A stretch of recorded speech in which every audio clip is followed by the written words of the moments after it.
Երբ եք անդամակցելու։ Կարող է չանդամակցեմ, միշտ անկուսակցական եմ եղել, բայց դա որևէ նշանակություն չունի, որովհետև հանդիսանում եմ առաջին օրվանից պարոն Կարապետյանի աջակիցներից, իր թիմից։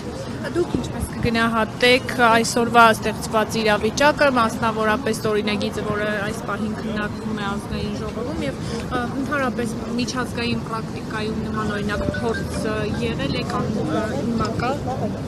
Նախ եւ առաջ գնահատումը եկեք բաժանենք երկու մասի՝ իրավական եւ այսօր հասարակական, սոցիալական ինչ որ կատարվում է։ Իրավական առումով չնայած իրավաբան չեմ, բայց վստահ եմ, որ միջազգային իրավունքի տեսանկյունից, եթե որևէ արգելք կա անվանումների կուսակցությունների, ապա դրանք ողջամիտ արգելքներ են, մասնավորապես, եթե դրանք մոլորեցնում են օրինակ ընտրողներին, եթե դրանք օրինակ անձնանունները կիրառվում են ոչ տվյալ մարդու համաձայնությամբ, թույլտվությամբ, այստեղ, այսինքն իր քաղաքական քաշը կապիտալ կուսակցություն ուզում է ավելացնել, բայց տվյալ մարդու հաշվին անվան, եւ նա համաձայն չէ։ Եվ իհարկե կարող են լինել դեպքեր, երբ անվանումը օրինակ որևէ խտրականություն է իր մեջ պարունակում, որևէ ազգային շահերի դեմ, ինչպես տեսնում ենք, որևէ նման ողջամիտ, այսպես ասած, պատճառով նման փոփոխություն չի կարող արգելք լինել։ Ինչ վերաբերում է մնացած հատվածին, ապա եկեք գնահատենք, թե այդ փոփոխությունը երբ է արվում, եթե իրավականից դուրս գանք, այսինքն այս նախընտրական շրջանում կարճաժամկետ, արագ, հապճեպ եւ ինչու։ Մեկ անձի դեմ ուղղված օրենսդրական փոփոխություն, ինչ իրենք շատ հաճախ, այսպես ասած, բարձրաձայնում են, որ օրինակ մեկ անձի համար օրենքի փոփոխություն չի կարելի, այսօր հենց իշխող կուսակցությունը անում է դա, այսինքն մեկ անձի դեմ, ոչ թե համար փոփոխություն, կոնկրետ պարոն Կարապետյանի։ Եվ եթե խոսում ենք պարոն Կարապետյանի անվան մասին, ապա կարող ենք ասել, որ այսօր իշխող կուսակցությունը իսկապես փաստորեն վախեցած է տվյալ միայն անունից։ Սկզբում պայքարի տարբեր ձևեր փորձեցին իր դեմ, սկզբում անձը կալանավորեցին,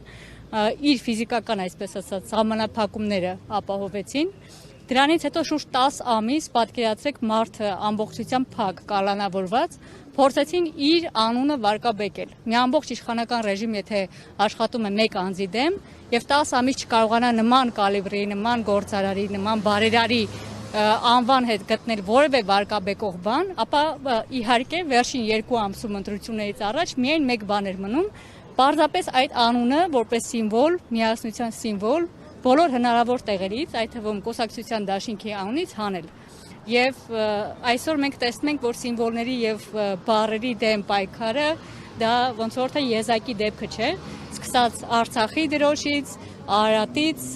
բռնի տեղահանում բառից, որ օրինակ հենց հիմա ազգային ժողովում բռնի տեղահանվածների հանձնաժողով գոյություն ունի, բայց իշխանության ներկայացուցիչները անգամ այդ բառերն են տարակուսում ասել, երևի թե նույնպես վախենում են։ Եվ պատմական, եթե փորձնել բերենք, ամփոփելով կարող եմ ասել այդ փորձը միջազգային, պատահական չէ, որ սովորաբար հզոր անհատների անձնանունների դեմ են այդ ամենը կատարվում։ Եթե հիշեք Բրազիլիայից մինչև Մյանմա, Հնդկաստան, նույն Գանդիի օրինակը, Չեխոսլովակիա, Վասլավ Հավելի օրինակը, այսինքն տվյալ անձանց ոչ միայն փորձում էին կալանավորել, տնային կալանքներ, ոչ միայն բանտարկել, այլ իրենց անունը հնարավորինս սահմանափակել, որովհետև իրենք հանդիսանում էին ոչ միայն ուղղակի քաղաքական այլընտրանք, իրենք հանդիսանում էին իսկապես արդեն առաջնորդ, ազգի առաջնորդ։ Քաղաքական այլընտրանքը ուղղակի հավատացեք նման հակազդեցության եւ նման քայլերի չէր առաջացնի, այսինքն իրենք տեսնում են, որ Սամվել Կարապետյանը նաեւ այսօր պոտենցիալ ազգի առաջնորդ է, հենց դրա համար էլ այսպիսի կարելի ասել իրենց վարկաբեկող, նաեւ մեր պետական ինստիտուտները վարկաբեկող նման ժամկետում քայլերի են գնում։ Շնորհակալություն։ Ասացիք, որ կուսակցության անդամ երբեք չեք եղել, բայց այս իշխանության մաս եք կազմել ինչ-որ փուլում։ Կհավատայիք, որ այս իշխանությունը, որին ինչ-որ փուլում մաս եք եղել, հարել եք, կհասներ այս օրին, որ այո, կվերականգներ արգելքը, որը հենց իրենց ձեռան բեր դուրս եկել։ Շնորհակալություն հարցի համար, նախ ճշգրտեմ, որ ես աշխատել եմ 4 վարչապետի օրոք եւ 4 վարչապետի աշխատակազմում էլ արել եմ իմ աշխատանքը եւ այսպես ասած իմ կանոններով, ոչ քաղաքական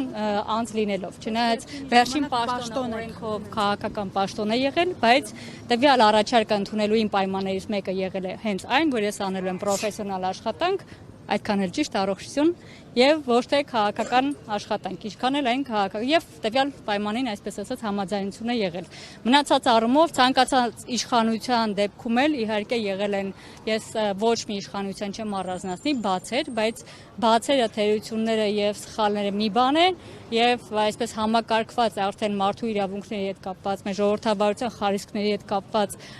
արդեն բացահայտ խախտումները այլ բան է։